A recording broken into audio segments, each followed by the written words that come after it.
guys, my name is Paddy and I welcome you to my channel. Over here, I share the most basic, simplest, yet effective knowledge for a better financial future. It is a very simple fun fact that every day people look for new ways to add up to their sources of income. And it is also a fact that investing in the stock market is one of the easiest and simplest ways to add up to your streams of income. When it comes to, stock investing or investing in the stock market, it's either people don't know exactly where to start, or even if they find out where to start, understanding some of the basic principles is quite challenging. And that is why today I've taken one of the foundational topics that could be quite challenging to new investors and even to people who have already started their investment journey, which is understanding what the stock index is and also what it means to say one is index investing. So hopefully at the end of this video, you will understand exactly what a stock index is and also how to index invest. So first of all, let's understand what a stock is. When we say a stock simply is a share of a company or an equity. So if you own a share in a company, you are entitled to certain rights, or you have the right to claim certain assets. So if one owns a stock in, let's say, a company like Coca-Cola, you have part ownership of Coca-Cola, and for that matter,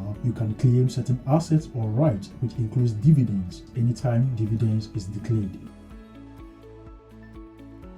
The moment the word index is added to a stock, it ceases to be a product through which you can own ownership in a company. So the stock index here, in the context of the stock market, simply means a numerical representation of the performance of a group of stocks. Or in other words, you can say it is a mathematical calculation. So it is an abstract idea that helps us to understand how a group of stocks are performing at a given time. So the purpose of the stock index is to provide an insight into the performance of a particular group of stocks, and this insight is used by investors and analysts to help them know how a particular market is moving at any point in time. Some of the most popular stock indices include the Dow Jones Industrial Average, the Nasdaq Composite Index, and also the S&P 500. So because we said the stock index helps us to know the performance of a group of stocks. Now, the Dow Jones, for instance, tracks the performance of about 30 companies that are publicly traded on the New York Stock Exchange. So these companies are mostly referred to as the blue chip companies, which simply means most of these companies are the leading companies from their respective sectors. So the stock index, which is the Dow Jones Stock Index, tracks the performance of all these 30 companies that are brought together and that particular stock index. And when we take the S&P 500, for instance, it tracks the performance of some of the 500 largest companies that are traded on the New York Stock Exchange. And then the Nasdaq Composite Stock Index also does the same thing. So the Nasdaq also helps to track the performance of all the companies that are listed on the Nasdaq Stock Exchange. These are mostly technology-based or internet-related companies. So we can say the stock index is not a share. It is not something you can own, you can hold on to, or transfer to somebody else. It is simply a numerical representation of how the stocks are performing. So it is not a tradable asset or anything that you can purchase and sell on any stock exchange.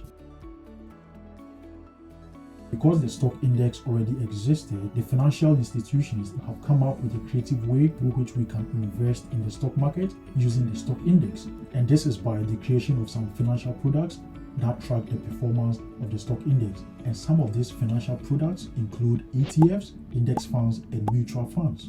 So from the explanation, you can understand that these financial products do not exist by themselves. That is why when you purchase an ETF, the performance or the value of your ETF depends on the stock index that ETF tracks. So for instance, an example of an exchange traded fund, which is simply known as an ETF that tracks the S&P 500 stock index, is the S&P 500 ETF Trust, which is simply known as the SPY or SPIDER. And the performance or the value of this SPIDER is dependent on the performance, that is the downward or the upward trend of the S&P 500 stock index. So in simple terms, when you invest in an ETF, an index fund, or a mutual fund that tracks the performance of a specific stock index, you are index investing. And this is the very basic or simplest meaning of index investing. So I believe the understanding is clear now. And what we have understood or learned so far is the fact that the stock index itself is not a share. It is not a tradable asset. It is not something you can buy and sell. It is simply a numerical representation of the performance of a group of stocks which that particular stock index represents. Now, when you want to make money from the stock market, you rather have to purchase or invest in a financial product. Some of the financial products that we can invest in are index funds, ETFs, or mutual funds. When you buy a part or invest in a financial product, that is what is termed